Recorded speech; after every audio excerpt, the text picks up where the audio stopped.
कभी सोचा है क्यों एक हार्ट ब्रेक सिर्फ दिल को नहीं दर्द देता बल्कि पूरे दिमाग को हिला के रख देता है? क्यों एक्स के बारे में सोचना बंद नहीं होता?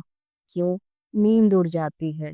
क्यों मन छोटा सा भी काम नहीं कर पाता? ये सिर्फ इमोशनल नहीं है, साइंटिफिक भी है।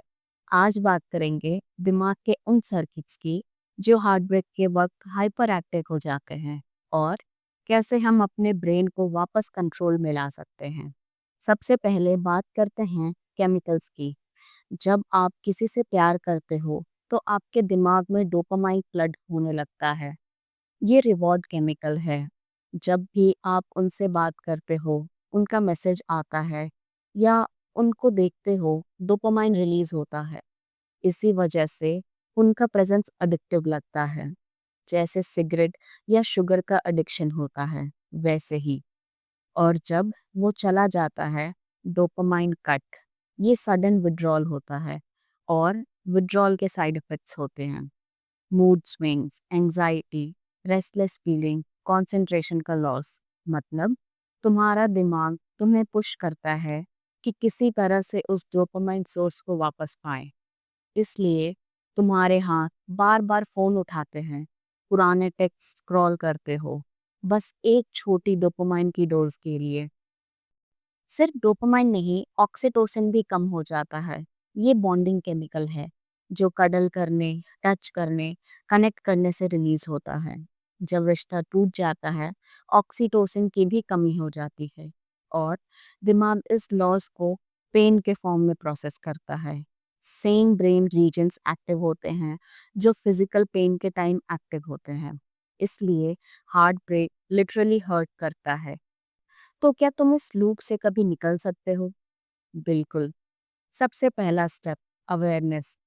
जब तुम्हें ये समझ आ जाए कि दिमाग सिर्फ मिसिंग केमिकल्स के लिए स्ट्रगल कर रहा है, तुम इमोशनली गिल्ट फ्री फील करते हो। तुम्हें लगता है तुम कमजोर नहीं हो।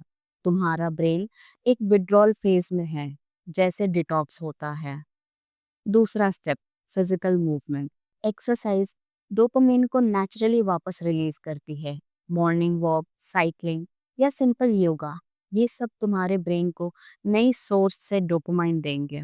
और जब तुम्हारा दिमाग नई चीजें से रिवॉर्ड पाए, तब पुरानी डिपेंडेंसी कम होगी।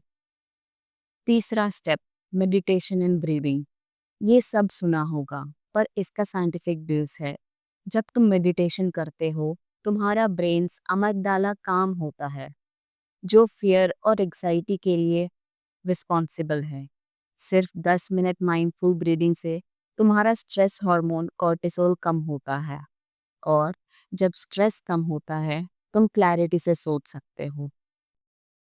चौथा स्टेप, क्रिएटिव आउटलेट्स। जब तुम पेंटिंग, म्यूजिक, राइटिंग करते हो, तुम्हारा प्री फ्रंटल कॉर्टेक्स एक्टिव होता है। ये वो पार्ट है जो लॉजिक और डिसीजन मेकिंग के लिए रिस्पॉन्सिबल है। जब तुम इसे एंगेज करते हो, तुम्हारा इमोशनल ब्रेन, जो अभी ओवर ड्राइव में है, शांत होता है। इसलिए हार्ट ब्रेक के टाइम लोग पोएट्री लिखते हैं, गिटार सीखते हैं। ये थेरेपी है और साइंस इसे सपोर्ट करता है। और एक इम्पॉर्टेंट चीज, सोशल कनेक्शन। दिमाग के लिए सबसे बड़ा हीलर है दूसरों के साथ कनेक्शन। तुम्हारे दोस्त, फैमिली, ये तुम्हें नया पर्सपेक्टिव देते हैं। जब तुम उनसे मिलते हो, तुम्हारा ब्रेन ऑक्सीटोसिन वापस रिलीज करता है। इसलिए अकेला रहना इस फेज में और डेंजरस हो सकता है। अब एक और reality check, no contact rule.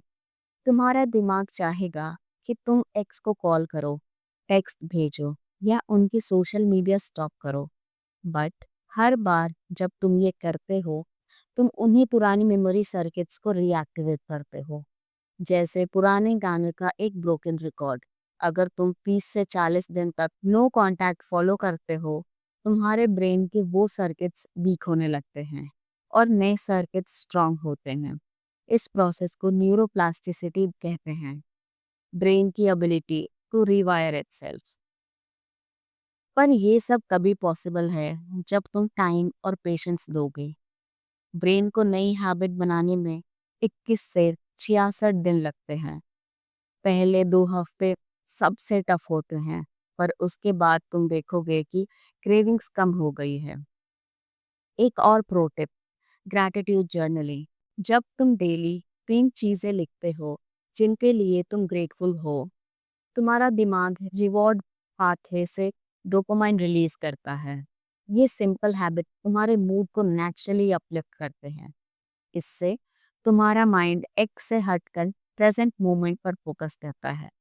और जब तुम एक नया गोल सेट करते हो, चाहे वेट लॉस हो, करियर का इम्प्रूवमेंट हो या कोई नई स्किल, तुम्हारा दिमाग उस डायरेक्शन में नई एनर्जी लगाता है। ये तुम्हारे ब्रेन के रिवॉर्ड सिस्टम को हाईजैक करता है और तुम स्लोली इमोशनली फ्री फील करते हो। लेकिन सबसे बड़ा लेसन, सेल्फ कंपैशन। तुम्हारे दिमाग को टाइम लगता है हील होने में। तुम कोई मशीन नहीं हो। हर इमोशनल सेटबैक के बाद रिकवरी नेचुरल है। तुम्हें अपने साथ जेंटल रहना होगा, अपने प्रोग्रेस को अप्रिशिएट करना होगा। इवन स्मॉल विंस लाइक आज मैं उसके प्रोफाइल नहीं देखा, ये भी सेलिब्रेशन है। और जब तुम धीरे धीरे नए लोगों से मिलोगे, नए एक्सपीरियंसेस क्रिएट करोगे, तुम्हारा दिमाग नए डोपामिन सोर्सेस ढूंढेगा। तब तुम्हारा एक्स एक डिस्टेंट मेमोरी बन जाएगा, नॉट पेनफुल बट न्यूट्रल। ये होता है ट्रू हीलिंग। सो दोस्तों, हार्ट ब्रेक सिर्फ एक हीलिंग नहीं, एक फुल ब्रेन इवेंट है। और जैसे हर वुंड के लिए टाइम चाहिए होता है हील होने के लिए, वैसे ही दिमाग को भी। तुम्हारे बेस्ट डेज तुम्हारे आगे हैं, बस उस डायरेक्शन में एक एक कदम बढ़ाते रहो। लाइक करो अगर तुम्हें ये समझ आया कि हार्ट ब्रेक के पीछे भी साइंस है, और कमेंट करो, मैं हील कर रहा हूँ। अपनी जर्नी का नेक्स्ट स्टेप सीखने के लिए देखना ज़रूर। Why no contact is the ultimate power needs. Thank you.